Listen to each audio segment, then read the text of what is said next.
Phase 3, the full moon, most people's favorite phase, or at least the phase that most people know about the most. This is the time to be present with what you set out to do and celebrate it. So most people know what the full moon looks like in the sky. It's the brightest. It's when the moon is fully illuminated because it's receiving light from the sun on all sides of its face, so we can see it fully illuminated.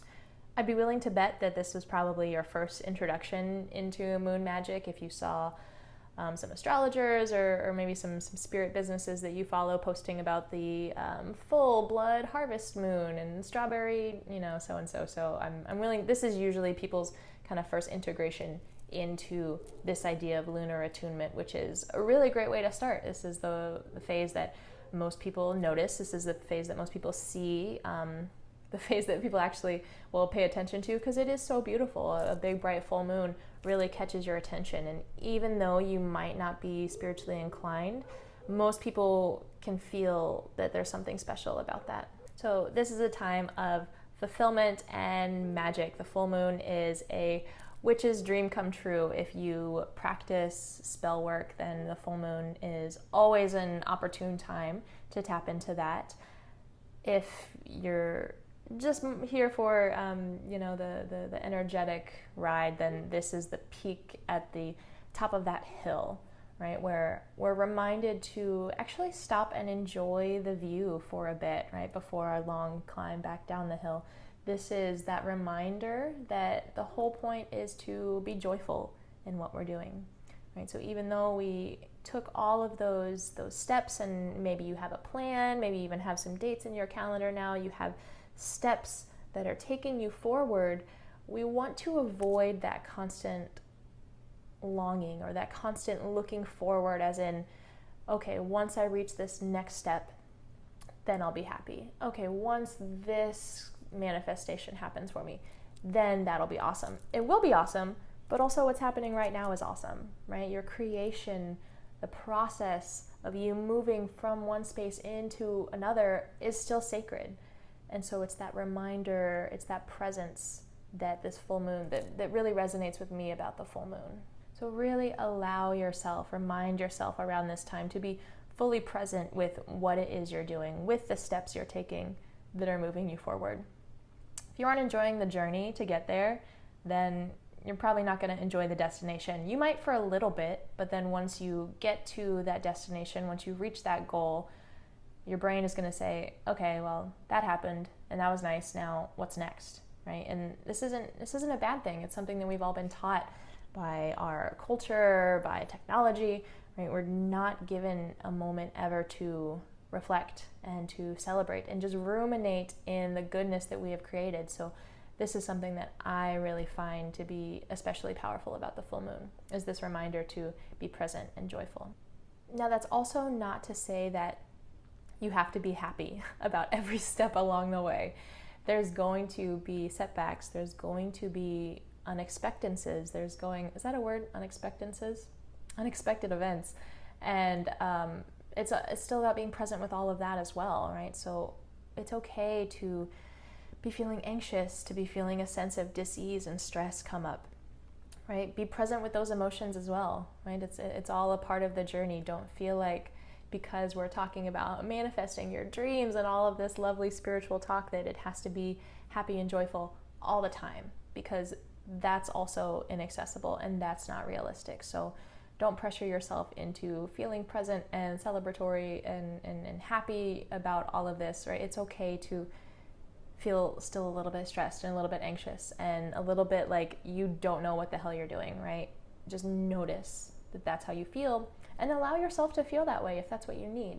But then allow yourself to get out of that by moving through it, right? We don't just avoid it and say, oh, that's a bad feeling, I don't want to feel that, right? Allow yourself to really focus and maybe lean into that. Okay, why am I feeling this way? Maybe what was the initial trigger that made me feel this way, right? This is where a lot of really juicy and really powerful transformation can come in, is this presence in emotions and in feelings that we more so often just want to avoid. So digressing maybe from the energetics of it, stepping back into a more practical sense, this idea of presence can also just mean focusing on one thing at a time. So if you're in the day-to-day, okay, this is me creating my dreams at your computer, in your garden, wherever you are, try to just focus on one thing at a time. I know it's really, really hard, and I'm guilty of this as well. But focusing yourself fully on what it is you're doing and with your desired feelings in your heart, it is so beneficial for reducing stress and lifting productivity up. So we're taught that multitasking is super awesome, and I still will multitask pretty often, and it's really hard to beat myself of this habit, but we will be so much more productive, so less prone to burn ourselves out if we can just get ourselves to do one damn thing at a time. And last little thing, a little astrological sidebar, this is the full moon in particular is a really great time to look at balance. So with the full moon, the sun and the moon are in opposition. So if you remember, during a new moon, the sun and the moon were in the same place, right? And here's the earth in the middle. But now at the full moon, the moon has come around and is now in opposition. It's on the other side of the earth and receiving all of that light from the sun. So this is a really good time to look at balances and imbalances in your life. So if you remember from the new moon, the moon was always going to be in the same sign as the sun because they were in that same place. Now the moon has come all the way to the other side, and it's always going to be, during the full moon, the sign that is on the opposite side of the zodiac wheel from the sun. So what this means energetically is that we illuminate some imbalances in our life, right? We notice how these maybe two energetics that are associated with the zodiac signs, but this is the time where we start to notice some of those imbalances, maybe shining a light, this full moon light, on what's not working. And this is going to set us up perfectly for the next phase that we're coming into, where we're looking at what it is we're ready to get rid of and what we're ready to release. So your worksheet, journaling questions for your full moon: what am I grateful for in this phase of my life? All about the gratitude list all the time. I used to make them daily and I loved it, but if you can't do daily, I understand. Maybe just try at least during the full moon to make a quick little gratitude list. Everything you're grateful for in your life. If some things from your intention list or your manifestations, if you're starting to see them come to fruition, right, then notice that, write it out. Give yourself that permission to celebrate in that and really be present with that. And then second question, are there some places in my life where I feel out of balance, and how so?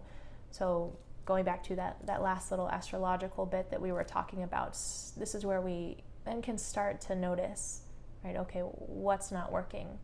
Maybe what did I think was going to work, but it isn't.